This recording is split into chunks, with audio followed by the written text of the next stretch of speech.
Poor mother skips buying her medicine so her daughter can eat. The billionaire in line sees everything and does the unthinkable. The drugstore's bell chimed as Emma pushed the door open with her shoulder. Lily felt heavy in her arms, but she didn't have the strength to let the girl walk on her own. Not today. The fever was hitting hard. Every step hurt. Her entire body felt like it was made of lead. Emma blinked slowly, trying to focus. The white fluorescent lights on the ceiling burned her eyes. Everything was spinning a little. She took a deep breath and kept moving. "Mommy, you're sweating," Lily whispered, placing her small hand on her mother's face. "I'm okay, honey. Just a little tired." A lie. She was not okay. It had been 3 days since the fever broke. 3 days without being able to eat properly. 3 days pretending everything was under control because mums aren't allowed to fall apart. Emma stopped in front of the counter. The attendant looked up from the computer. "Can I help you? I need a fever reducer. And an antibiotic. If you have any over-the-counter," the woman frowned. "You need a prescription for antibiotics, sweetie. I can give you the fever reducer and an anti-inflammatory." Emma nodded. Lily played with her hair, twisting a blonde strand between her fingers. It was an automatic gesture, a way to calm herself down. "How much will that be?" Emma asked, her voice coming out weaker than she intended. The attendant typed in the codes, $23. Emma opened her purse. Her hands were shaking. She counted the crumpled bills, the loose change at the bottom. $23. It was exactly what she had. Exactly. She looked at Lily. The girl's light blue eyes shone with curiosity, innocent. Her blonde hair fell messily over her forehead. "Wait here just a second, okay?" Emma murmured, gently placing her daughter on the floor. Lily held onto the hem of her pants. Emma took the medicines the attendant had set aside and just stood there, staring at them in her hands. She needed to think. $23. If she bought the medicine, there would be nothing left, nothing at all. And Lily hadn't eaten anything since breakfast. It was almost 5 in the afternoon. Suddenly, the small voice came from down below. "Mommy, I'm hungry." Emma closed her eyes. Her heart tightened in her chest. "I need the medicine," she whispered, more to herself than to her daughter. But when she opened her eyes and saw Lily looking up at her with those wide blue eyes, the decision made itself. Emma crouched down, getting on the girl's level. "But you are more important." Lily tilted her head, not fully understanding. Emma kissed her forehead and stood up. The decision was made. Emma went back to the counter. "Sorry, I think I'll leave it for later." The attendant blinked, confused. "Are you sure? You don't look very well." "I'm sure, thank you." Emma handed the medicine back. She picked Lily up again and went straight to the food aisle. Crackers, cereal bars, cookies. She grabbed a granola bar. $2.50. Lily could eat half now, half later. "We're going to eat right now, okay?" Emma said, holding her daughter close. Lily nodded and rested her head on her mother's shoulder. Emma went to the checkout, placed the bar on the belt, paid, put the change away. $20.50. That's what was left until the end of the month. There were 12 days to go. As she turned to leave, she felt the weight of someone's gaze, a solid, silent presence. Emma looked up. A man was standing in line. Tall, broad shoulders, a dark, well-tailored suit. He was holding a leather wallet in his hand and looking directly at her. It wasn't a look of judgment, it was something else. Something Emma couldn't identify. She looked away and left the drugstore. The cold street air hit her face. Emma staggered a bit. She held Lily tighter. "It's okay, Mommy," the girl said, hugging her neck. "I'm okay, my love. Let's go sit in the park over there, all right?" Jake Morgan stood in line, watching the blonde woman walk out the door. He had seen everything. The way she picked up the medicine, the quiet conversation with her daughter, the return, the walk to the food aisle, the cereal bar. Jake wasn't the type to notice people. Not like this. He lived on autopilot. Meetings, contracts, numbers, properties, profits. But there was something different about that scene. The way the mother had crouched down to talk to the child, The way she had returned the medicine without hesitation after that, the silent sacrifice. Something stirred in him in a way he couldn't explain. The attendant called his turn. "Good afternoon. What will it be?" Jake pointed to the shelf. "The medicine that lady just returned. I'll take it." The woman blinked. "The fever reducer and the anti-inflammatory." "That's right. Will you need anything else?" Jake looked around. He grabbed a box of children's vitamins, a stronger painkiller, some cold medicine. This too. He paid without thinking about the cost. He took the bag and walked out of the drugstore. Outside, he stopped on the sidewalk, looked left, looked right. The woman and the child were crossing the street, heading toward the park on the other side. Jake hesitated. It was none of his business. He didn't know this woman. He knew nothing about her, but something inside him refused to just walk away. He crossed the street. Emma sat on the wooden park bench. Lily slid out of her lap and stood, waiting. "Here you go, sweetie." Emma opened the bar and broke it in half. She handed the larger piece to her daughter. "What about you?" Lily asked. "I already ate. You eat." Another lie. But Lily didn't need to know. The girl bit into the bar eagerly. Emma leaned her head back on the bench and closed her eyes, just for a second, just to rest. The dizziness returned. The world was spinning slowly, like a tired carousel. Emma felt the bench shift. Someone had sat down on the other end. She opened her eyes. It was the man from the drugstore. He was sitting on the far end of the bench, the white drugstore bag in his hand. He didn't say anything, just stared straight ahead as if he were resting too. Emma tensed. Instinctively, she pulled Lily closer.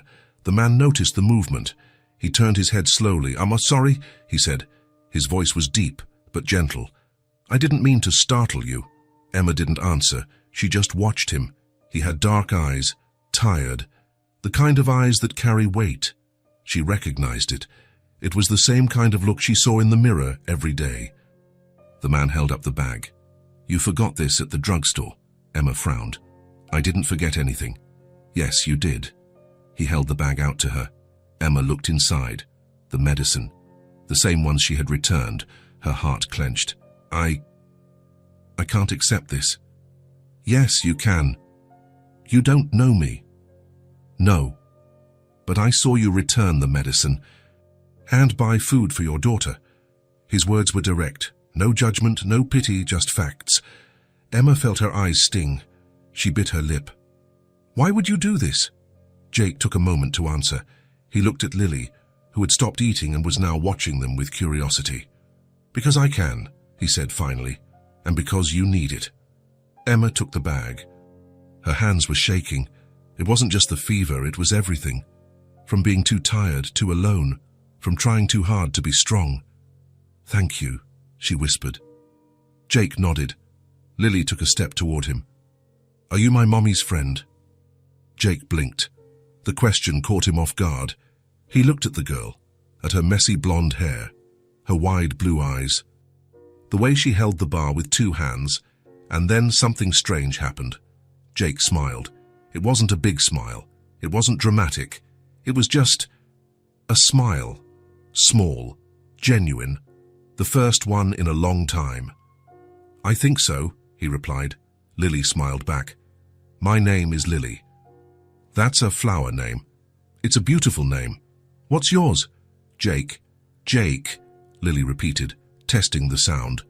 "That's easier than mine." Jake let out a low, short laugh, but it was real. Emma watched the scene in silence. There was something in the way this man looked at Lily, something gentle, something safe. "Did you lose your job?" Jake asked, turning to Emma. She nodded. 2 weeks ago, I worked at a coffee shop.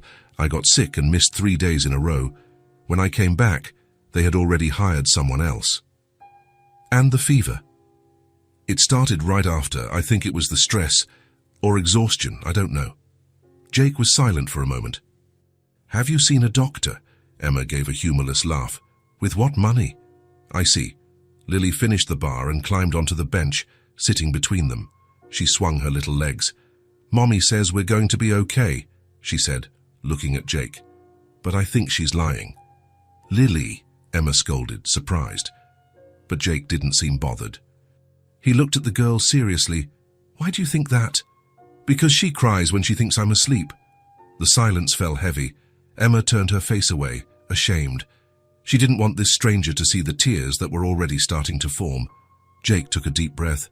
"Your mum is going to be okay," he said to Lily, but his eyes were on Emma. "I'm going to make sure of it." Emma stared at him. "You don't have to." "I know I don't have to, but I want to." There was something in his voice, a quiet determination, an unspoken promise. Emma didn't know why, but she believed him. Lily yawned. She leaned her head on her mother's shoulder. "I'm sleepy." Emma ran a hand through her daughter's hair. "Let's go home, then." She stood up slowly. The world spun again. She grabbed the back of the bench. Jake stood up at the same time. "Can you make it home?" "I can. It's close. Let me call a cab." "You don't have to, really." "Emma." She stopped. It was the first time he'd said her name. She hadn't even realized she'd introduced herself. Jake took a step forward. "You almost fainted just now. You're not going to be able to carry her home." Emma knew he was right, but accepting help was hard. It always had been. "Okay," she relented. Jake took his phone out of his pocket and called a car. In 5 minutes, a black sedan pulled up in front of the park. Jake opened the back door. Emma got in with Lily in her lap. The girl was already half asleep. Before closing the door, Jake bent down. "Take my number." He handed her a simple business card. "Name, number. Nothing else. If you need anything, call." Emma looked at the card, then at him. "Why are you doing this?" Jake hesitated. He didn't have a clear answer. He didn't have a rational explanation. He just knew that, for the first time in years, something inside him had woken up, something he thought was dead. "Because everyone deserves help," he said finally. Emma held the card tightly. "Thank you, Jake." He closed the door and tapped the roof of the car. The driver pulled away. Jake stood on the sidewalk watching the car disappear around the corner. He didn't know why, but he was sure he was going to see that woman again. And, strangely, the idea didn't bother him. In fact, it was almost comforting. Jake put his hands in his pockets and walked back to where he had left his own car. But something had changed. Something small. Almost unnoticeable. But real. For the first time in a long time, Jake Morgan felt like he had done something that mattered. Jake was leaving a meeting when he saw her. In the middle of the busy downtown sidewalk, among hurried executives and distracted tourists, Emma Carter was walking too slowly, stumbling, as if every step cost twice what it should. He stopped in the middle of the street. It was her, the woman from the drugstore, Lily's mother. Emma held a thin folder under her arm and looked at the buildings around her as if she were looking for addresses. Her blonde hair was pulled back in a loose ponytail. Her skin was pale. Her shoulders slumped. Jake crossed the street without thinking. He hadn't seen Emma since that day in the park 4 days ago. He had thought about calling, several times in fact, but he always chickened out. He didn't want to seem invasive. He didn't want to scare her. But now, seeing her there, clearly unwell, Jake knew he had made the right choice in approaching. Emma stopped in front of a coffee shop, took a deep breath, adjusted the folder, ran a hand over her face as if trying to look more presentable. She went in. Jake waited outside, watching through the window. She went to the counter, took something out of the folder, a resume, probably. She spoke to the barista. The girl shook her head, took the paper, but didn't seem very interested. She didn't even really look at the document. Emma said thank you and left. Jake moved away a little, pretending to look at his phone. Emma walked right past him. She didn't even notice him. She was too focused on staying upright. She went into the shop next door, a bookstore, repeated the process. The same forced smile, the same restrained hope, the same polite rejection, then a clothing store, then a restaurant. Jake followed her at a safe distance.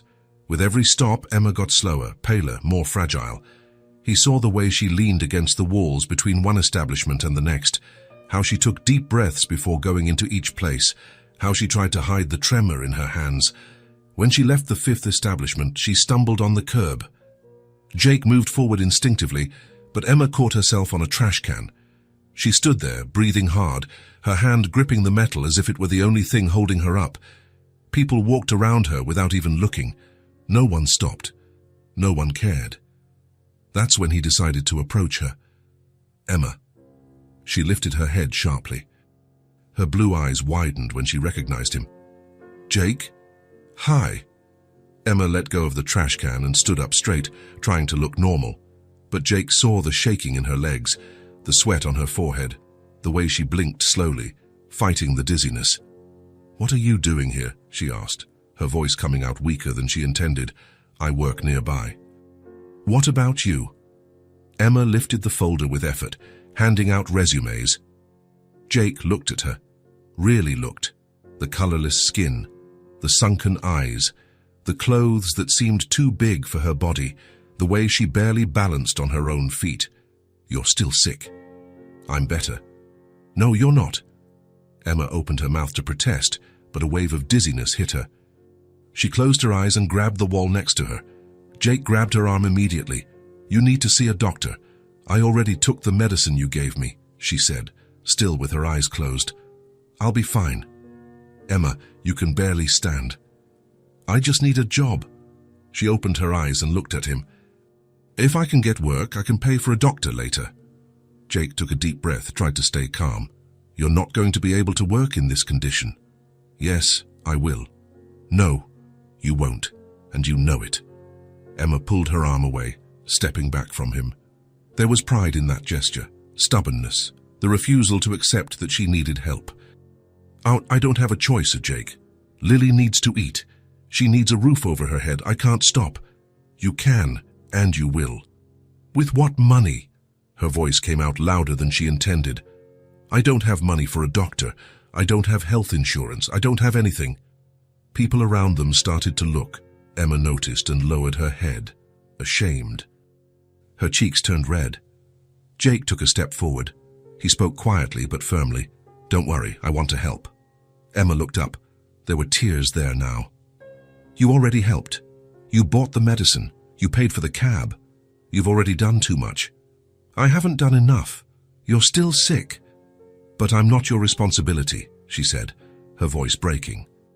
I know, but I want to do this. Emma shook her head. A tear rolled down. Why do you care? You don't even know me. Jake didn't have a ready answer.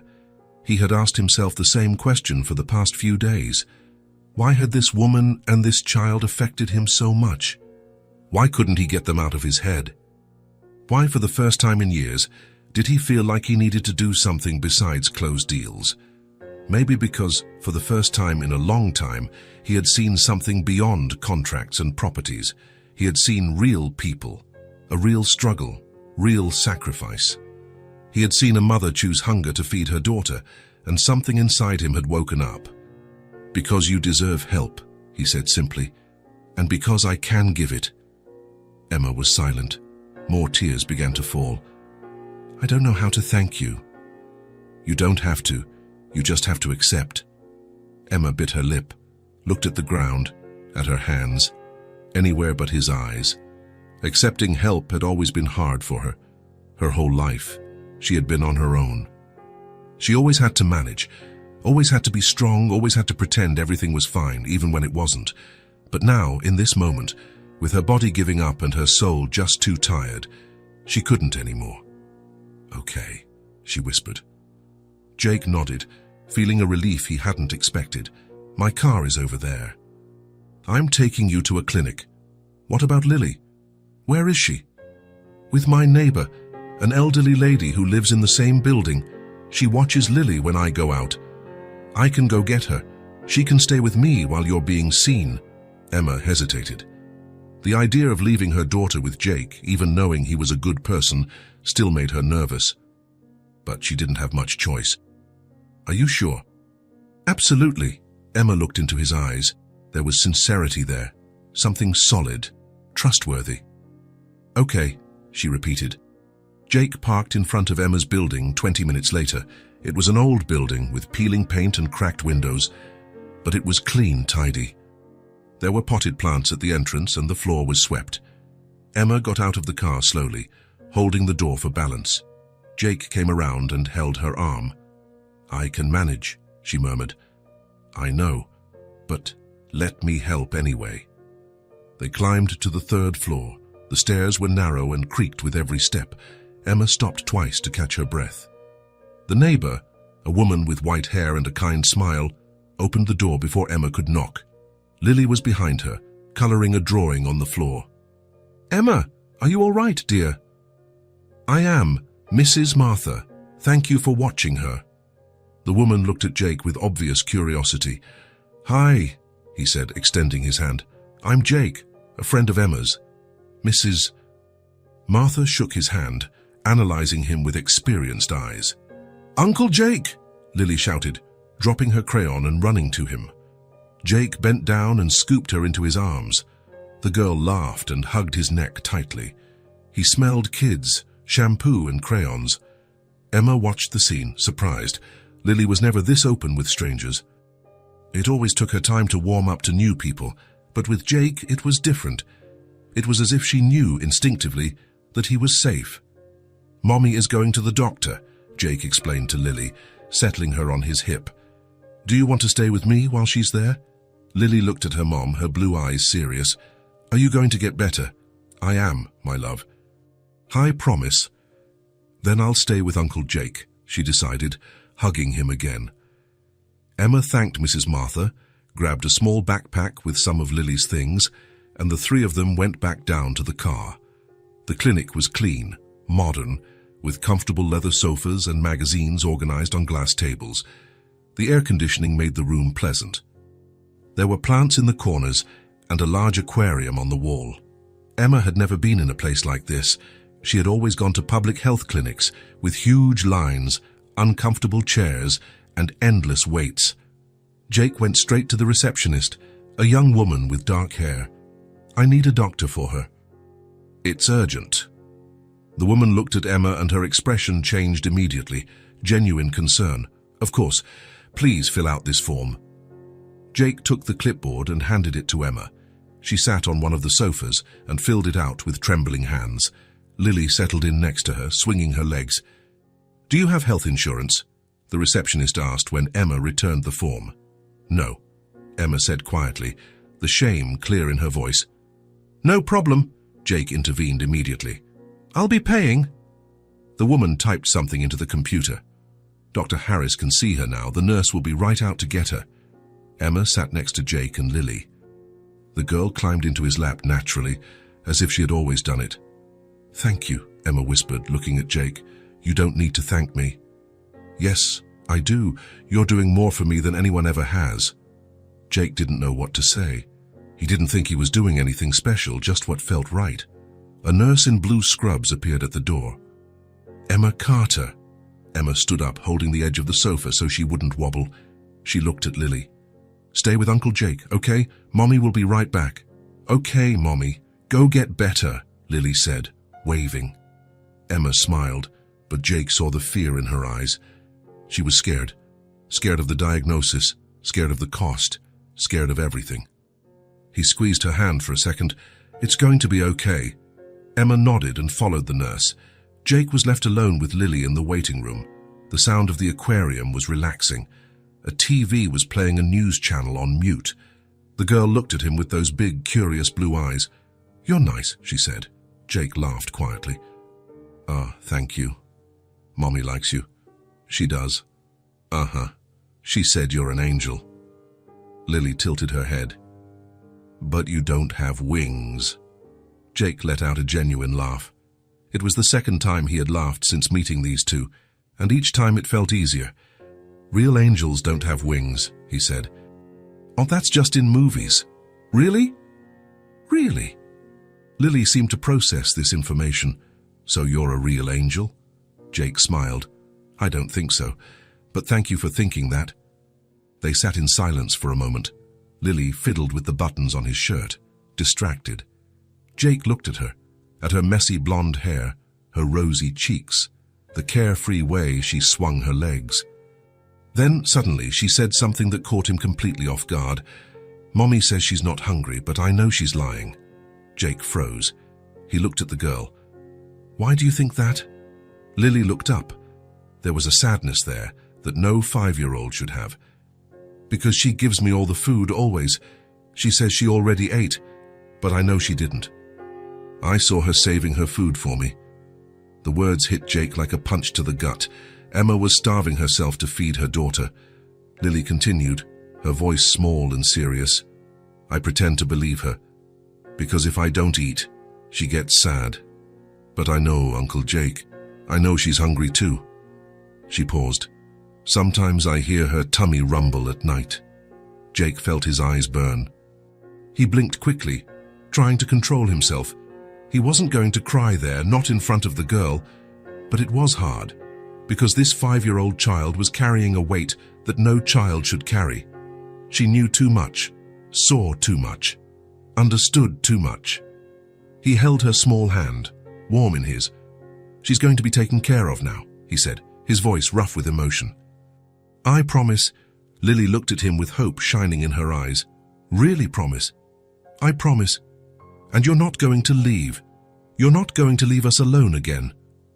The question pierced Jake like an arrow, straight to the heart. He hadn't thought about that. He hadn't planned anything beyond helping in that moment. But now, looking into that child's eyes, seeing the hope and fear mixed there, he realized he couldn't just disappear. Not after everything. Not after seeing Emma's sacrifice. Not after making promises. I'm not going to leave, he promised, and he knew it was true. I'm going to stick around. You guys can count on me, Lily smiled. A genuine smile, full of trust and relief. She rested her head on his chest and sighed, relaxing completely. Jake ran his hand through her blonde hair, slowly, a protective gesture, fatherly, something he had never done before. And, strangely, it felt like the most natural thing in the world. An hour and 15 minutes later, the nurse returned. Her face was serious. She's going to need to be admitted. Jake shot to his feet, waking Lily, who had dozed off in his lap. Is it serious? It's a bacterial infection that has spread. She's dehydrated, malnourished, and her immune system is severely compromised. The doctor wants to keep her under observation for at least 2 days. Jake nodded, his heart tight. Do whatever is necessary. Anything. You can see her now. We're getting her room ready. Jake looked at Lily, who was rubbing her eyes. Come with me. Let's go see your mum. She took his hand, and they followed the nurse down a white hallway to a small, clean room. Emma was lying in a hospital bed, hooked up to an IV. There was a monitor beside it showing her heartbeat. She looked so small in that bed, so fragile. When she saw Lily, she tried to smile. Hi, my love. Lily let go of Jake's hand and ran to the bed. Mommy! Jake helped the girl climb up carefully, avoiding the wires and the IV. Are you going to be okay, Mommy? I am. I just need to rest here for a little bit. Lily hugged her mother tightly but gently, as if she knew she was fragile. Emma looked at Jake over her daughter's head. Her eyes were red. Thank you, she said, her voice breaking, for everything. Jake walked over and sat in the chair beside the bed. You're going to stay here until you're better. No worries. I'll take care of everything. Jake, I don't know how I'm going to pay for all this. You don't have to pay, really. But I can't accept this much. Emma, he leaned forward, looking directly into her eyes. Let me do this, please. You need to get better. Lily needs her mom to be healthy. Emma closed her eyes. Tears streamed down her face. So no one has ever done anything like this for me. No one has ever cared. Well, they should have. And now someone does. She looked at him again. There was gratitude there, but also confusion, as if she couldn't understand why this man was doing all this. Why are you so good?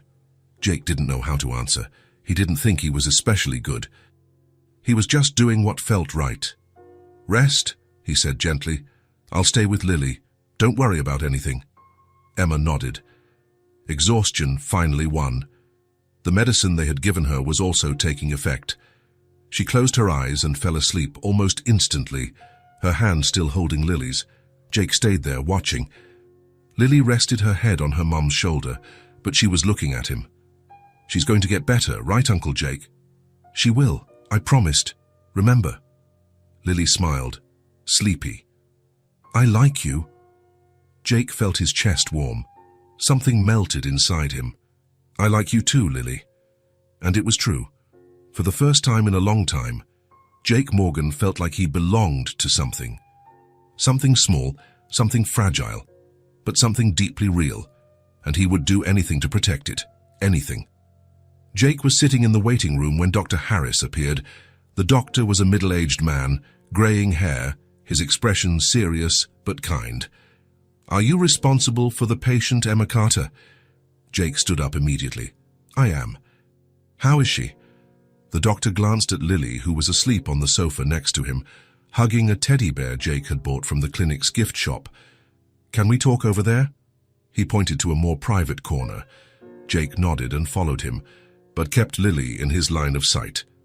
Dr. Harris crossed his arms, thoughtful.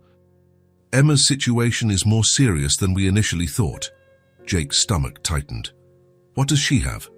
"It's a bacterial infection that has spread through her system.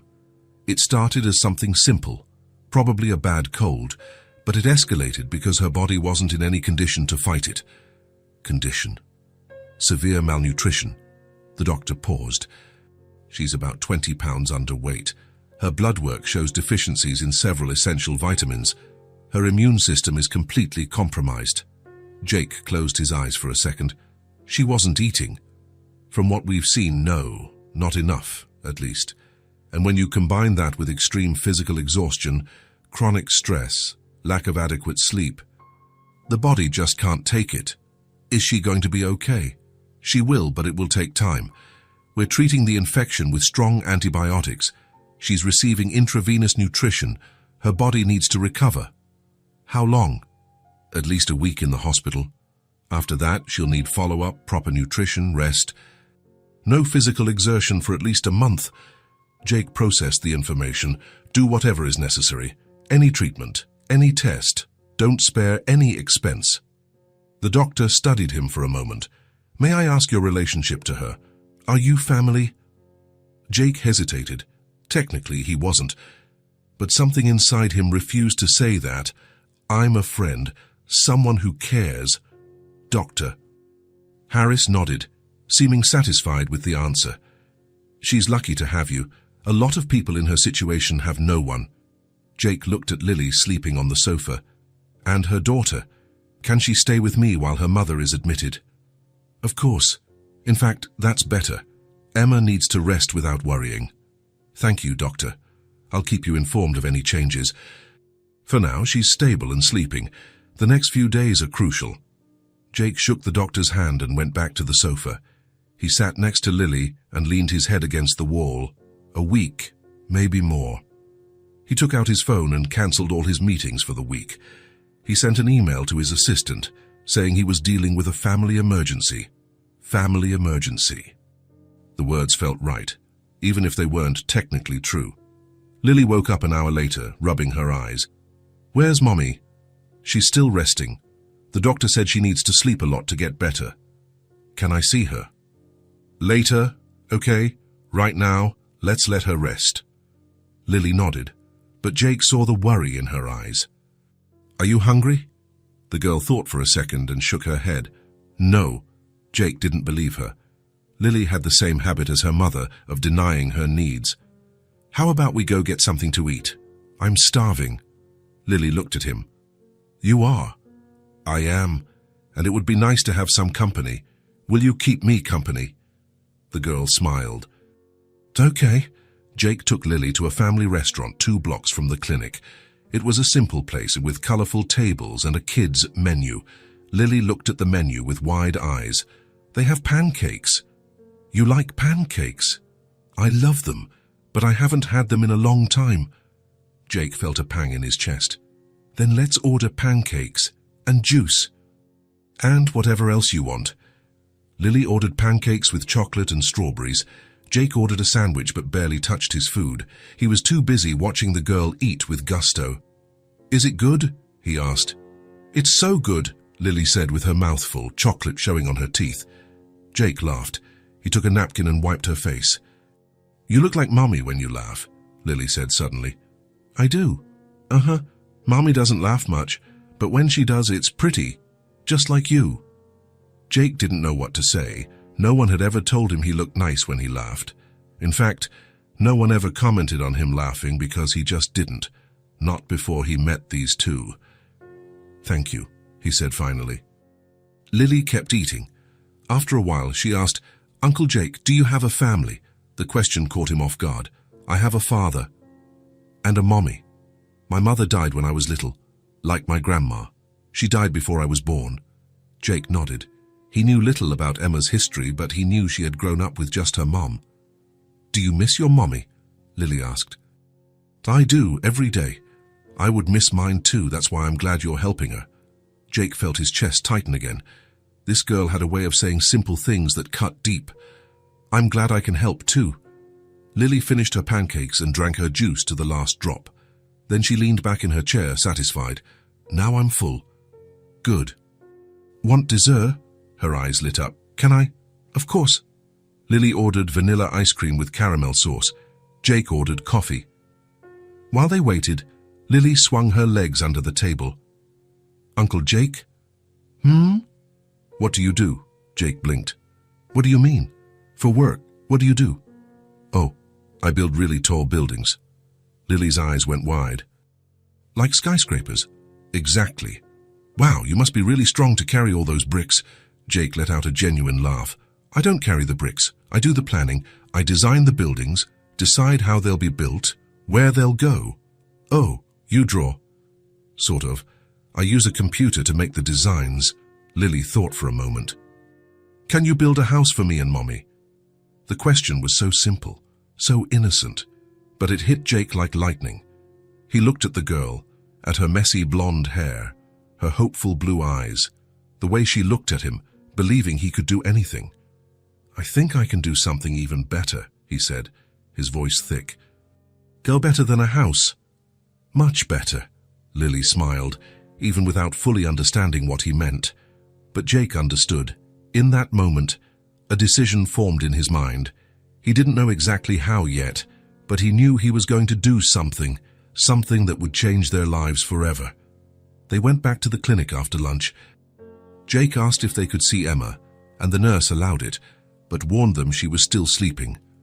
The room was quiet, just the sound of the monitor and the IV machine. Emma looked more rested, with a little more color in her face. Lily climbed onto the chair beside the bed and held her mother's hand. "Hi, Mommy, it's me. Uncle Jake took me to eat pancakes." "It was so good. You'll like it when you try it." Emma didn't wake up, but her fingers twitched slightly. Lily kept talking, telling her about the restaurant, the ice cream, about everything. Jake stood there, listening, watching. There was something profoundly moving about watching this child talk to her sleeping mother, as if the words could heal her. As if love could be medicine. And maybe it could. The next few days fell into a routine. Jake would take Lily to visit Emma in the morning. They would stay for an hour, Lily talking non-stop, Emma listening when she was awake, sleeping when she couldn't keep her eyes open. Afterward, Jake would take Lily to eat, for a walk, to the park. Anywhere that could distract her from worrying about her mom. On the third day, he took her to a bookstore. Lily was enchanted by the children's section. "Can I pick one book?" she asked, shyly. "You can pick as many as you want." "As many as I want." "As many as you want." Lily chose 5 books. Jake bought all 5 and 3 more he thought she would like. At night, in the hotel room Jake had rented for them, he would read the books aloud while Lily nestled beside him in bed. It was strange. Jake had never done anything like this. Never taken care of a child. Never read bedtime stories. Never worried about whether someone had brushed their teeth or changed their clothes. But with Lily, it all felt natural. Easy. She trusted him completely, and that trust was both comforting and terrifying, because Jake knew he couldn't let her down. He couldn't fail. On the 4th day, Emma was awake when they arrived. She looked better, more alert, more present. "Hi, my love," she said when she saw Lily. The girl ran and hugged her mother carefully. "You're better." "I am." Thank God and Uncle Jake. Emma looked at him over her daughter's head. Thank you, she said, for everything, for taking care of her, for... You don't need to thank me, Jake interrupted gently. It's my pleasure. And it was true. For the first time in his life, Jake was doing something that truly mattered. It wasn't about money. It wasn't about success. It was about people, about connection, about love. The word surprised him, but that's what it was. He loved this little girl, and he was starting to feel something deep for her mother, too. It was a different kind of love, protective, caring, real. And Jake didn't want it to end. On the 5th day, Dr. Harris had good news. The infection is responding well to the antibiotics. Her nutritional levels are improving. If she keeps this up, she could be discharged in 2 days. Jake felt an enormous sense of relief. That's great. But she will need continued care, a balanced diet, rest, regular medical follow-ups. Don't worry. I'll make sure she has all of that. The doctor smiled. You're a good friend, Jake. More than a friend, Jake thought, but he didn't say anything. That afternoon, while Emma slept and Lily drew at the small table in the room, Jake stepped out to make some calls. He called his lawyer. I need you to prepare some documents. What kind of documents? I'll explain, but it needs to be fast. Jake detailed what he wanted. The lawyer was surprised but agreed to handle everything. Then Jake called his assistant. I need you to find a house, 3 bedrooms, a yard, good neighborhood, near a school. To buy or rent? Buy, and I want it ready in a week. A week? Jake, that's impossible. Nothing is impossible. Make it happen. Jake hung up and went back to the room. Lily had drawn a picture of a house with 3 people in front, a tall blonde woman, a small blonde girl, and a tall man with dark hair. Who are these? Jake asked. Mommy, me, and you, Lily said, pointing to each figure. And why am I in the picture? Lily looked at him like it was obvious. Because you're family now. Jake felt his eyes sting. He bent down and hugged the girl. Thank you, Lily. You're welcome, Uncle Jake. Emma had woken up and was watching the scene with tears in her eyes. When Lily went to the bathroom, Emma called Jake over. You don't have to do all this. I know. Then why? Jake sat in the chair beside her bed. He took her hand. Because you two made me feel something I've never felt before. What? That I matter. That I can make a difference in someone's life. That I can be more than just a cold businessman. Emma squeezed his hand. You're not cold. You're the kindest person I've ever met. Jake smiled. You two changed me. And I don't want to go back to being who I was before. You won't. No, I won't. Lily came back from the bathroom and climbed onto the bed with her mom. Jake stood there, watching them, the blonde mother and the blonde daughter, 2 people who had come into his life by chance and who were now the most important people in the world to him. And Jake knew, without a shadow of a doubt, that he would do anything for them. Anything. On the 6th day, Emma managed to walk a little down the hall. She was weak, but improving. On the 7th day, Dr. Harris confirmed her discharge for the next day. But remember, he said, rest, nutrition, follow-ups. She'll have all of it, Jake assured him. That night at the hotel, Lily asked, Uncle Jake, and when Mommy gets out of the hospital, are we going back to our house? Jake looked at her. How about I show you a surprise tomorrow? What kind of surprise? If I tell you, it's not a surprise anymore. Lily giggled. Okay, I like surprises. Jake liked them too. And the surprise he had prepared was going to change everything. The morning of the 8th day arrived with soft sunlight streaming through the hospital window. Emma was sitting on the bed, dressed in her own clothes for the first time in a week. Her blonde hair was down, falling over her shoulders. She looked different.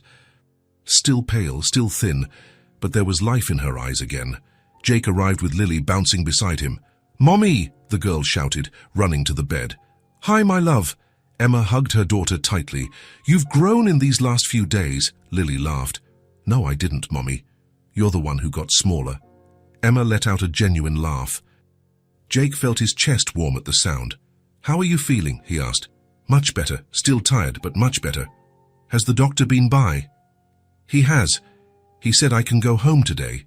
Lily jumped on the bed. We're going home. We're going home. Emma smiled, but Jake saw the worry in her eyes. She was happy to leave the hospital, but she was returning to the same difficult situation. No job, no money, no prospects. He moved closer and sat in the chair beside the bed. You'll be home soon. Emma looked at him, confused. But you just said... I know what I said. There was something in his tone, something Emma couldn't decipher. Doctor.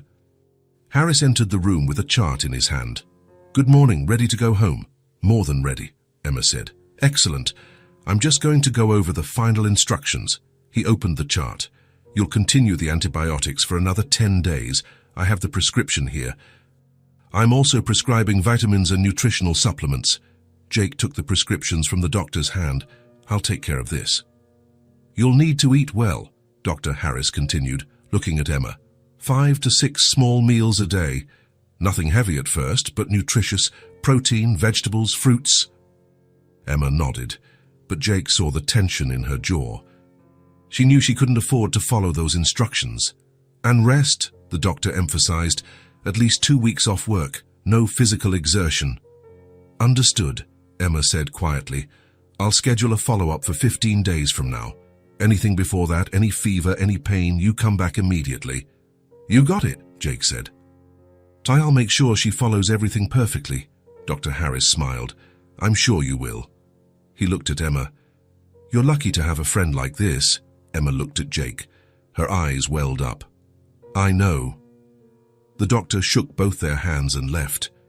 The nurse came in right after with the discharge papers. John, I just need you to sign here, here, and here. Emma signed with a shaky hand. She was anxious to leave, but at the same time, afraid. The hospital had been a refuge. There, she didn't have to worry. She didn't have to think about the next day. But now, going back to reality, it all came rushing back, the bills, the rent, the food, the uncertain future. Jake noticed the change in her. Ready? He said gently. Emma nodded. Lily grabbed the small backpack with her things. Jake offered Emma his arm. She hesitated for a second, but accepted. She needed the support. Her legs were still weak. They left the room, walked down the hall, took the elevator. Emma looked back one last time before the doors closed. Are you okay? Jake asked. I am. It's just weird. It's been a long time since I stayed in one place for so long. You were very brave. Emma gave a humorless laugh. Brave? I passed out from exhaustion in the middle of the street. And even so, you were out there trying to get a job. You were fighting. That's brave. Emma looked at him. There was sincerity in his dark eyes. Thank you, she whispered. The elevator opened on the ground floor. They crossed the lobby to the parking lot. Jake opened the back door for Lily, then helped Emma into the passenger seat. What's the address? He asked, starting the engine. Emma gave him the address. It was 20 minutes away. The ride was silent. Lily hummed quietly in the back seat. Emma looked out the window, watching the city go by. Jake drove carefully, avoiding potholes and bumps. When they arrived at the building, Jake parked out front. It was an old building, 3 stories. The walls faded by time. But there were flower pots at the entrance and the ground was clean. This is it, Emma said. Jake got out and helped her out. Lily ran ahead. I'm going to go see Mrs. Martha. Don't run, Lily, Emma called out, but with no real strength in her voice. They climbed the stairs slowly. Emma stopped on every landing to breathe. Jake held her arm, a patient. On the 3rd floor, Lily was already knocking on the neighbor's door. Mrs. Martha opened it with a huge smile. Emma, you're back? I'm back, Mrs. Martha. Thank you for everything. Not at all, dear. Lily is a sweetheart. The woman looked at Jake. You took good care of her. She's the one who took care of me, Jake said. Emma unlocked the door to the adjacent apartment. It was small, very small. A combined living room and kitchen, 1 bedroom, 1 bathroom. But it was clean, organized. There were curtains on the windows, a worn but comfortable sofa, a small table with dried flowers in a vase. Lily ran to the bedroom. My bed, my toys. Emma walked in slowly. She looked around as if seeing it all for the first time. It's small, she said, embarrassed, but it's ours. Jake came in behind her. It's a home. That's what matters. Emma smiled, but her eyes were misty. "Want to sit?" she offered, pointing to the sofa. "I do. But first, let me bring some things up from the car." "Things? I'll be right back." Jake ran down the stairs before Emma could protest. He returned 5 minutes later with 4 large bags. Emma looked at the bags, confused. "What is this?" "A few things you'll need." He started taking items out of the bags. Food, lots of food. Rice, beans, pasta, tomato sauce, canned tuna, crackers, cereal, milk, juice, fruits, vegetables, bread, cheese, ham. "Jake," he continued, "toiletries, shampoo, soap, toothpaste, toilet paper, pads, diapers." "Jake, this is too much." "Medicine. The antibiotics, the vitamins, painkillers, fever reducers." "Jake, stop." He stopped and looked at her. Emma was crying. Tears streamed down her face non-stop. "I can't accept all this." "Yes, you can." "It's too much. It's just too much." Jake walked over to her. "Emma, you need to eat. You need to take care of yourself. Let me help." "But why?" Her voice broke. "Why are you doing this? You don't owe me anything." Jake placed his hands gently on her shoulders. "Because I want to. Because I care." Emma sobbed. No one has ever done anything like this for me. They should have, but they didn't. I've always had to manage on my own." "Always." Jake pulled her into a hug. Emma resisted for a second, but then she gave in. She cried on his shoulder, years of loneliness and exhaustion pouring out in sobs. Lily appeared at the bedroom door, holding a teddy bear. "Is Mommy sad?" Jake looked at the girl. "Your mommy's happy, Lily. Sometimes we cry when we're happy, too." Lily seemed to accept the explanation and went back to her room. Emma pulled away, wiping her face with her hands. "I'm sorry." "You don't have to be sorry. I'm a mess. You're human." Emma let out a wet laugh. "Thank you, Jake, for everything. For the hospital, the medicine, the food, for taking care of Lily, for being my friend." The word hung in the air between them. Friend, was it more than that? Jake didn't know, but he knew that these two females had become the most important people in his life. "You weren't just a help," Emma said, looking into his eyes. "You were a friend, and that I've never had." Jake felt his heart clench. "Never. Never. It's always been just me and Lily. Before her, just me and my mum, and before that, just my mum. And your father." Emma shook her head. "I don't have a father. I mean, I do, obviously, but I never knew him." "Your mum never told you who he was?" "No, she took that secret to her grave." Emma went to the kitchen and started putting the food away. Jake helped. "My mum's name was Helen," Emma said as she organized the cans. "She was a housekeeper." Jake stopped, a box of cereal in his hand. "Was? She died when I was 20. Cancer. I'm sorry." "Thank you." Emma continued putting things away. She worked her whole life in rich people's houses. Cleaning, cooking, taking care of other people's kids. Jake didn't say anything. He just listened. When she was 25, she worked in a very big house, a rich businessman, traditional family. Emma paused. She never said his name. "But I know she got involved with her boss." Jake's stomach tightened. "She told you this?" "She did. Years later, when I was a teenager, she said it had been a mistake, that he was married, that she had been an idiot to believe his promises." Emma closed the cabinet door and turned to Jake. "When she found out she was pregnant, she quit and left. Never went back, never told him. Why? Pride, I guess, and fear. She knew he would never take responsibility. She knew she'd be accused of being a gold digger, so she just left and raised me on her own." Jake swallowed hard. "She never told you who your father was?" "No.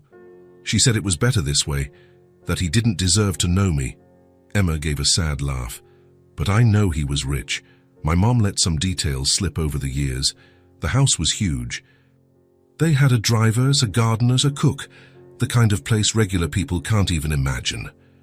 Emma went to the living room and opened a drawer in an old dresser. She took out a photograph.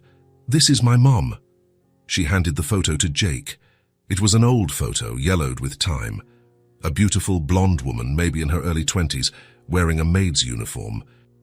Black and white and with an apron, she was smiling at the camera, but there was sadness in her eyes. Jake looked at the photo and felt the world stop. He knew that woman, not personally, but he had seen her before.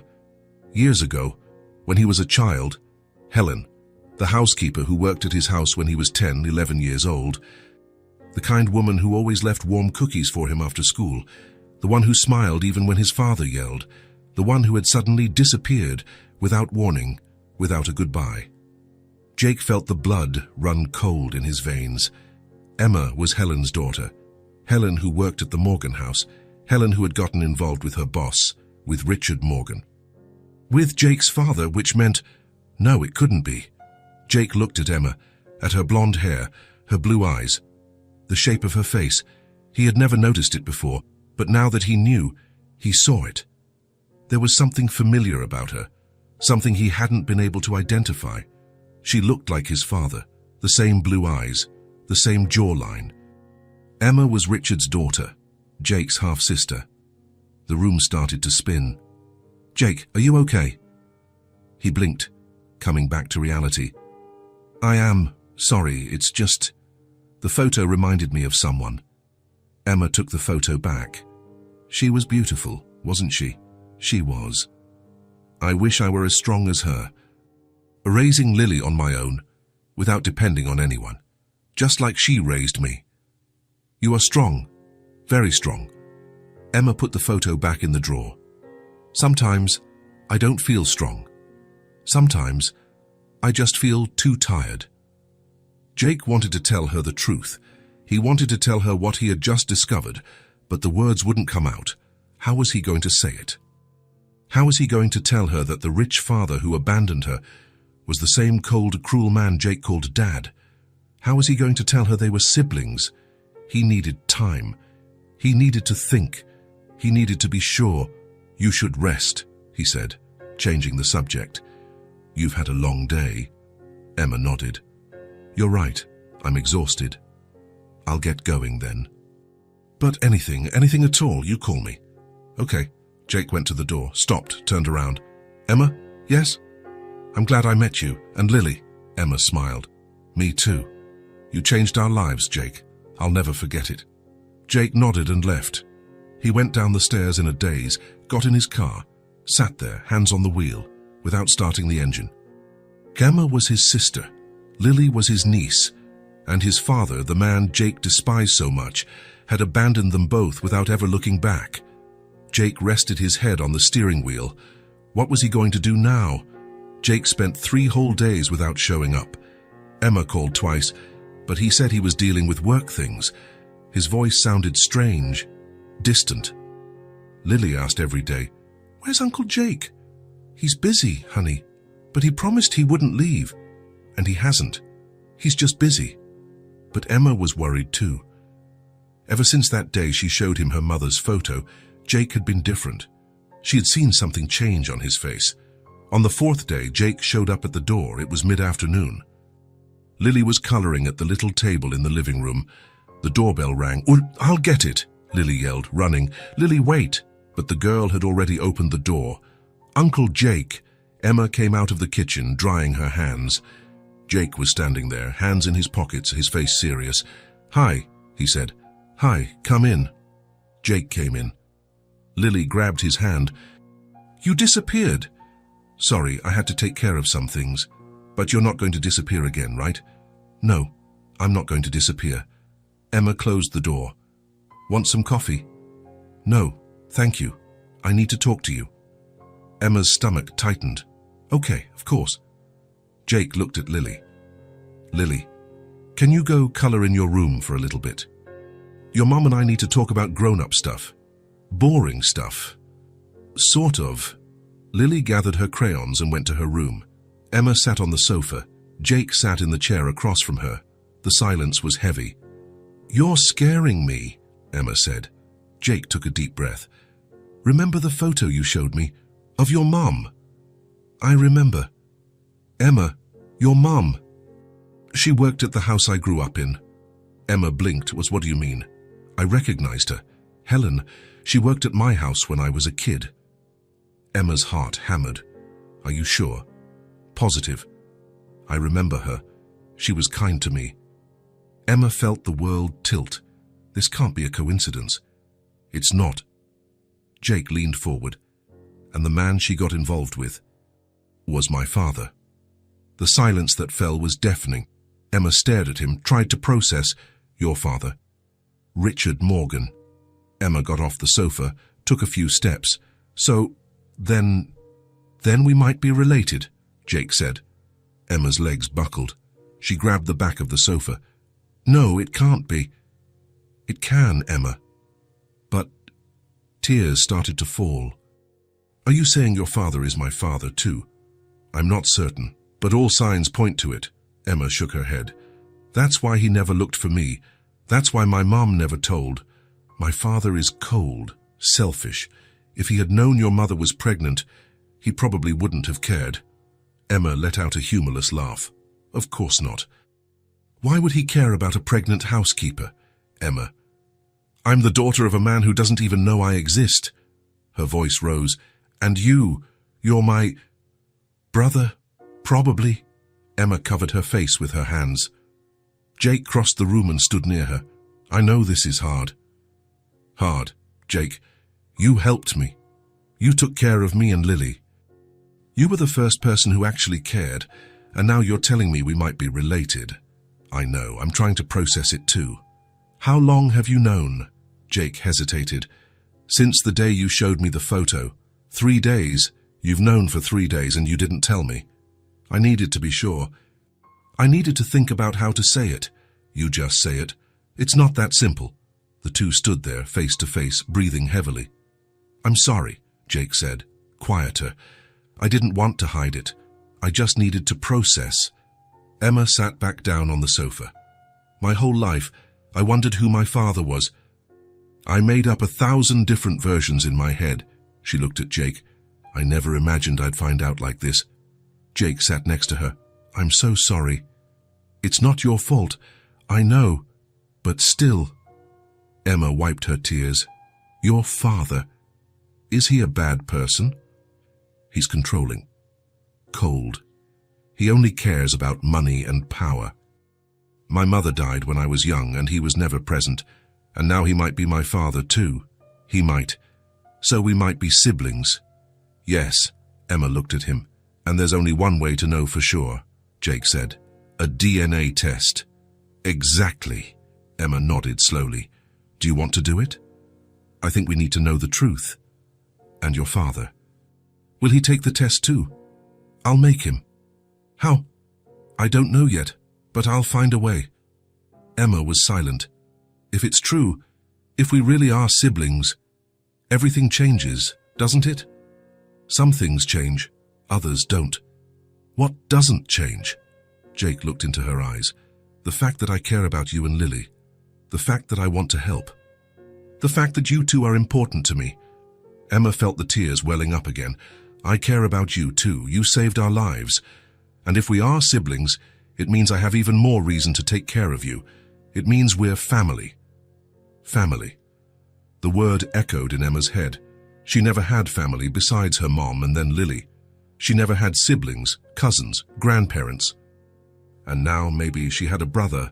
Okay, she said. Let's do the test. Jake nodded. I'll schedule it, and I'll go talk to my father. Will he agree? He doesn't have a choice. Emma gave a weak laugh. You sound determined. I am. You deserve to know the truth. And he needs to take responsibility for what he did, even if it's 27 years later. Especially after 27 years. Lily appeared at the bedroom door. Did you guys stop talking about boring stuff? Emma quickly wiped her face. We're done, honey. Lily ran to Jake and climbed into his lap. Are you staying for dinner? Jake looked at Emma, who nodded. I am. Yay, we're having pasta. Pasta sounds great, Jake said, hugging the girl. Emma went to the kitchen to make dinner. Jake stayed in the living room with Lily, helping her finish her drawing, but his head was far away, thinking about his father, about the difficult conversation he would have, about the test that would change everything. Emma cooked on autopilot. Her hands went through the motions, but her mind was elsewhere. A brother. She might have a brother. And if it was true, it meant the father she never knew was a cold, rich man who had abandoned her mother without a second glance. But at the same time, it meant Jake was her brother. And that was a gift in the middle of all the pain. "It's ready," she announced. The three of them sat at the table. Lily talked non-stop. Jake and Emma smiled, nodded, answered, but there was a weight in the air that only the two of them felt. After dinner, Jake said goodbye. At the door, Emma grabbed his arm. "Thank you for telling me, for wanting to find the truth. You deserve it. I don't know what happens now. Nobody does, but we'll figure it out together." Emma nodded. Jake went down the stairs and got in his car.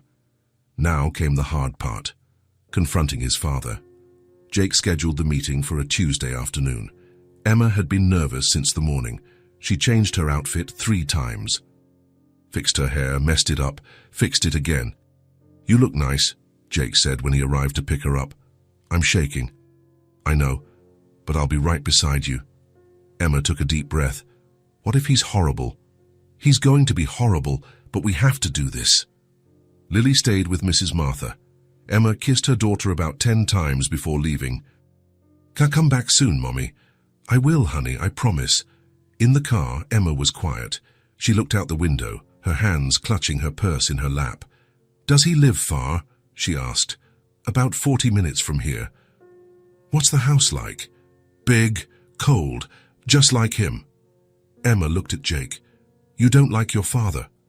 "No," Jake said bluntly. "I never have." "Why?" "Because he was never a real father. He was a boss, someone who gave orders and expected obedience." "Did he hit you?" "No. He was worse than that. He ignored me. Indifference hurts more than anything." Emma understood. She knew that pain all too well. They drove in silence the rest of the way. When they entered the neighborhood, Emma's eyes went wide. The houses were enormous. Mansions with high gates, huge lawns, expensive cars in the driveways. "This is where you grew up?" "It is. It must have been different." It was lonely. Jake pulled up to an iron gate. He pressed the intercom. "Who is it?" a female voice asked. "Jake Morgan." The gate buzzed open. Emma looked at the house ahead. It was massive, 3 stories, giant windows, white columns at the entrance. "My God," she whispered. "It's just a house," Jake said. "It's not just a house, it's a palace." Jake parked in the front. A woman in a uniform opened the door before they even got out of the car. "Good afternoon, Mr. Morgan." "Hi, Clara. Is my father in?" "In his study. He's expecting you." Jake led Emma inside. The foyer was bigger than her entire apartment. Marble floors, crystal chandelier, a sweeping staircase. Emma felt small, out of place. Jake took her hand. "Breathe." They climbed the stairs to the 2nd floor. Jake knocked on a dark wooden door. "Come in," a deep voice commanded. Jake opened the door. The study was all dark tones. Wood, leather, books. A huge desk dominated the center. Behind it, a man in his 60s read something on a computer. Richard Morgan didn't look up when they entered. "You said it was important," he said, still looking at the screen. "It is important," Jake said. "Then get on with it.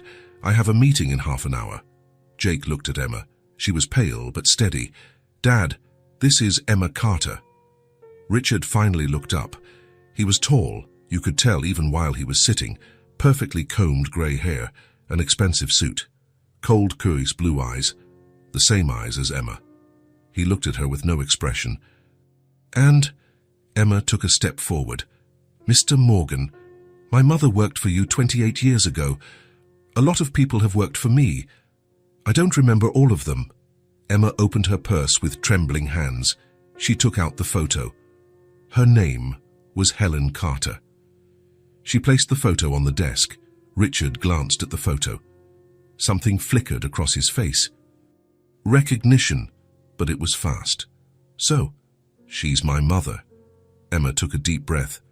"And you might be my father." The silence that fell was heavy. Richard leaned back in his chair. A sneer appeared on his face. Another one looking for an inheritance. He gave a dry laugh. Typical. Emma felt as if she'd been slapped. Just not looking for an inheritance. Of course you are. You all are. You show up out of nowhere with fabricated stories, old photos, hoping to get something. It's not a fabricated story. Emma's voice rose. My mother worked here. She got involved with you. She left pregnant. Richard didn't seem fazed. Your mother may have worked here, yes. But that doesn't prove anything. You don't even remember her. I barely remember what I had for breakfast. You think I'm going to remember a housekeeper from 30 years ago? Jake took a step forward. Yes, you do? I saw your face when you looked at the picture.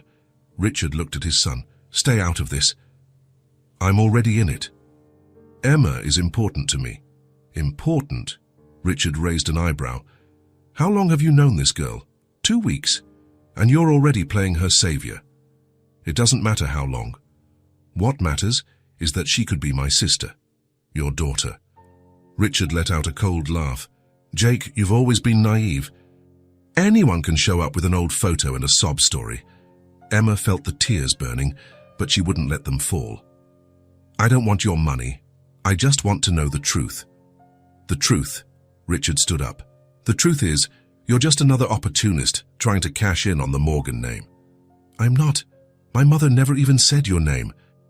She died without telling me who you were. I only found out by accident. A very convenient story.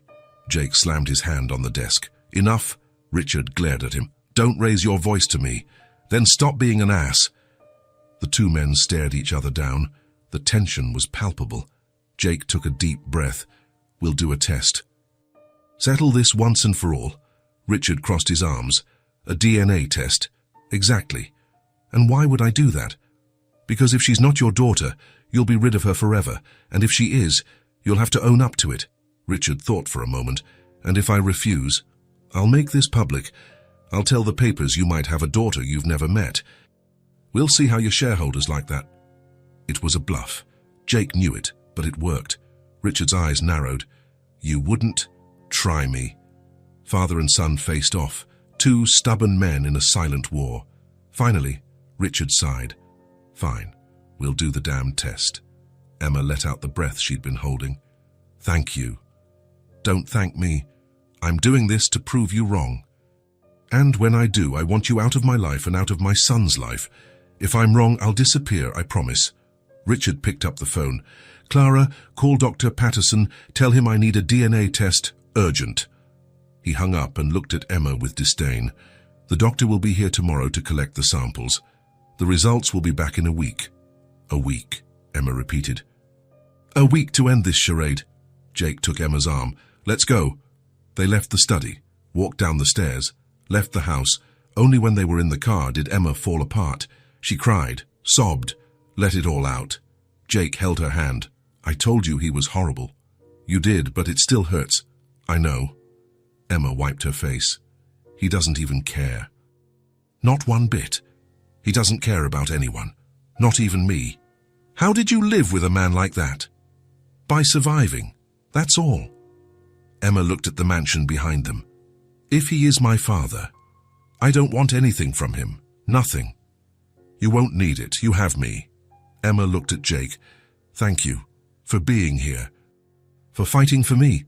Always. Jake started the car and drove away. In 1 week they would have the answer, and nothing would ever be the same. The longest week of Emma's life finally came to an end. Jake called on a Thursday morning at 9 o'clock. The results are in. Emma's stomach churned. She was washing dishes. She dropped the plate in the sink. Come to my father's office, 2 o'clock. Jake, just tell me now. It's better if we're together when we open it. Emma hung up with trembling hands. She stood in the kitchen, just breathing. Lily was eating cereal at the table. Mommy, you look pale. I'm fine, honey. You're lying again. Emma gave a nervous laugh. Her daughter knew her too well. The other day I'm going to find out something very important, and I'm nervous. Lily tilted her head. Is Uncle Jake going to be there? Yes. Then it's okay. He takes care of us. Emma hugged her daughter. Sometimes the wisdom of a 5-year-old was exactly what she needed to hear. Mrs. Martha agreed to watch Lily. Emma took a shower, put on the nicest clothes she owned, put on lipstick. When she looked in the mirror, she saw her mother looking back. "Mom, today I'll know," she whispered. "Today I'll find out who he is." Jake arrived right on time. Emma went downstairs and got in the car. "Ready?" he asked. "No, but let's go anyway." The drive was silent, each lost in their own thoughts. Emma found herself imagining both scenarios. If the result was negative, she would go back to her life. But if it was positive, she would have a father who didn't want her, and a brother she already loved. When they arrived at the mansion, Richard was already in his study. The white envelope was on his desk. He didn't stand up when they entered. "You're here." "We're here," Jake said. Richard pointed to the envelope. "There it is. I haven't opened it." Emma looked at the envelope, so small, and yet it held the power to change everything. Jake picked up the envelope slowly. "Let's open it together." Richard shrugged, as if he didn't care. But Emma saw the tension in his jaw. Jake tore open the envelope. He took out the paper. He read it. His face didn't change immediately, but Emma saw his eyes well up. "Jake," she whispered. He looked at her, took her hand. "Probability of paternity, 99.9%. The world stopped. Emma felt her legs go weak. Jake grabbed her arm. "We're siblings," he said, his voice thick. "Emma, we're siblings." The tears started to fall. She covered her mouth with her hand. "So it's true. He's my father." "Yes." Emma looked at Richard. The man who had just been confirmed as her father was sitting in his chair, expressionless. "Aren't you going to say anything?" she asked. "Tell what you want me to say." "Anything, some kind of reaction." Richard sighed, annoyed. "Congratulations. Now we're an officially dysfunctional family." Emma felt the anger rise. "Is that it? Is that all you have to say? What do you want? For me to cry? To apologize?" "I'm not going to do either of those things." "My mother is dead," Emma said, taking a step forward. "She died without anyone knowing who I was, without you knowing I existed. She chose not to tell me. That's not my fault. Not your fault. You got involved with her. You used her. And when she got pregnant, she had to leave because she knew you would never take responsibility. You don't know anything." "I know enough. I know you are exactly the kind of man my mother said you were. Cold, selfish, heartless." Richard finally stood up. "Are you done? Because I have a meeting in half an hour." Emma looked at him. At the father she had waited her whole life to meet, and she felt nothing, not anger, not sadness, just emptiness and release.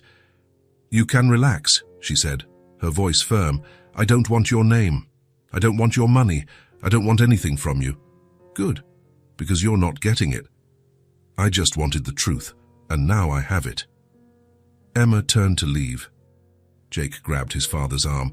"You just found out you have a daughter who has starved, who almost died, who fought her whole life alone, and you feel nothing. I didn't ask for her to exist, but she does, and she is your responsibility." "No, she's not. She's an adult. She can take care of herself." Jake squeezed his father's arm tighter. "Joyce, do you know what she's done? She returned medicine to buy food for her daughter.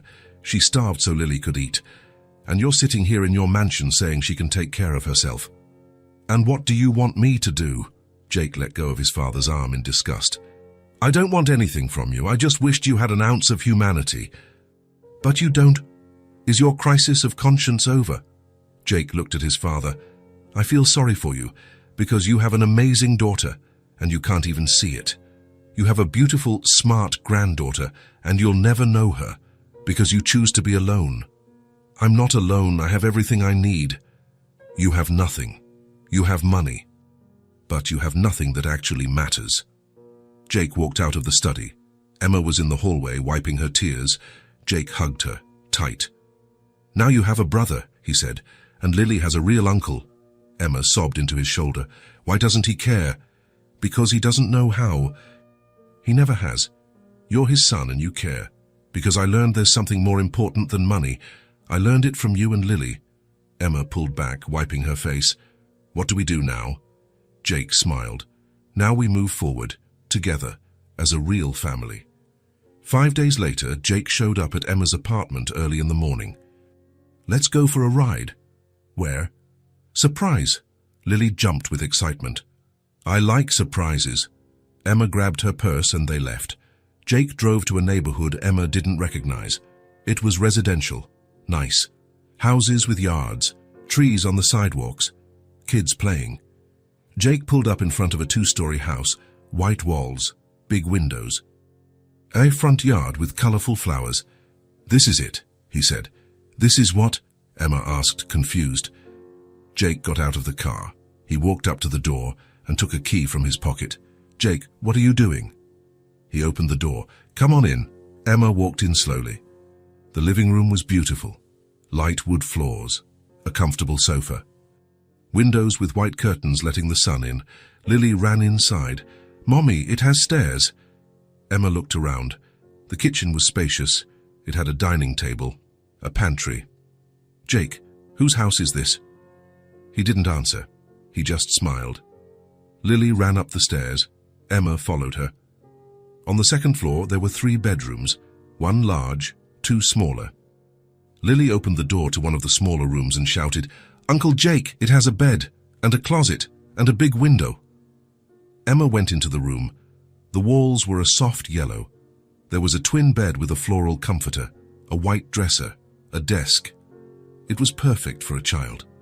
Emma went back into the hallway. She opened the largest room. It was spacious, with a queen-sized bed, white curtains, a dresser. She went downstairs slowly. Jake was waiting. Jake, whose house is this? He took an envelope from his pocket and handed it to her. Emma opened it. Inside, there was a deed, and the name on it was Emma Carter. She looked at him, her eyes wide. No. Yes. Jake, and you didn't. I did. The house is mine. It's yours, in your name. Emma started to cry. Jake, you didn't have to. He took her hands. I'm your brother. Now it's my turn to take care of you guys. This is too much. It's not. You deserve a safe place, a place that's yours, where no one can take it away. But. No buts. The house is yours. It's all paid for, everything in your name. Emma sobbed and hugged her brother. Thank you, thank you, thank you. Lily ran down the stairs and hugged both their legs. Are we going to live here? Emma bent down, getting on her daughter's level. We are, honey. This is our home now. Our real home. For real. I have my own room, Lily shouted. Uncle Jake, I have my own room. Jake laughed, a genuine laugh, full of joy. Yes, you do. All yours. Lily ran back to the stairs. Can I put my drawings on the wall? You can put up whatever you want. The girl ran upstairs, shrieking with happiness. Emma looked at Jake. I don't know how to thank you. You don't have to. Seeing you two happy is enough. You changed our lives. You changed mine too. Emma wiped her tears and looked around. It's all so beautiful. You deserve beautiful things. I've never had anything like this. Now you do. Emma walked through the living room, touching the furniture, feeling that it was real. We're really going to live here. You are, and I'll be close by always. Jake smiled. And for the first time in his life, it was the smile of someone who belonged. Someone who had found his place in the world. He was no longer the lonely businessman. He was a brother, an uncle, family. 2 weeks later, Emma and Lily were settled into the new house. Lily had decorated her room with drawings, stuffed animals, and books that Jake had bought. Emma had filled the kitchen with food. The pantry was full. The refrigerator, too. She no longer had to worry if there would be food for the next day. She no longer had to choose between medicine and food. For the first time in her life, she could breathe. On a Saturday afternoon, Jake came over for lunch. Emma had made pasta, Lily's favorite. After eating, Lily sat on the living room floor with paper and crayons. What are you drawing? Jake asked. Wait, I'll show you in a minute. She concentrated for about 15 minutes. Then she held up the drawing proudly. It was a little house, with a yard in front, and 3 people outside. A tall, blonde woman, a small, blonde girl, and a tall man with dark hair. "This is Mommy," Lily pointed. "This is me, this is Uncle Jake. And this is our house." Jake felt his eyes sting. "Can I keep this drawing?" "You can. I'll make another one." "Thank you. I'll keep it forever." Emma looked at the drawing, at her brother, at her daughter, and she smiled, a real smile of happiness, of peace. "Now," she said, "we have everything we need." Jake took her hand. "Yes, we do." Lily went back to drawing. Emma leaned her head on her brother's shoulder. Jake closed his eyes, soaking in the moment. Family. After so long, he finally understood the meaning of that word. It wasn't blood. It wasn't money. It wasn't obligation. It was choice. It was love. It was being present.